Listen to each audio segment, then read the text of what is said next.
আগামী সপ্তাহের মধ্যে গাজায় যুদ্ধবিরতি কার্যকর হতে পারে বলে জানিয়েছেন মার্কিন প্রেসিডেন্ট ডোনাল্ড ট্রাম্প। হোয়াইট হাউসের ওভাল অফিসে কঙ্গো রুয়ান্ডা চুক্তি উদযাপন উপলক্ষে আয়োজিত এক অনুষ্ঠানে সাংবাদিকদের প্রশ্নের জবাবে তিনি এই কথা বলেন।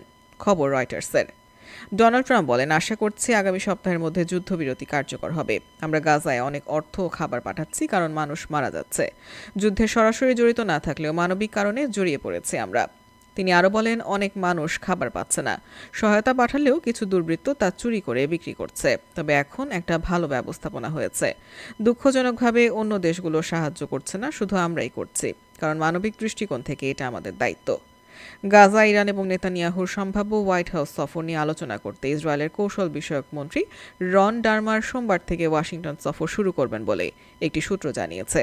বৃহস্পতিবার ইসরায়েলের প্রধানমন্ত্রী নেতানিয়াহু বলেছেন, ইরানের সঙ্গে যুদ্ধের ফল ইসরায়েলের জন্য শান্তির নতুন সুযোগ তৈরি করেছে এবং এই সুযোগ হারানো উচিত নয়।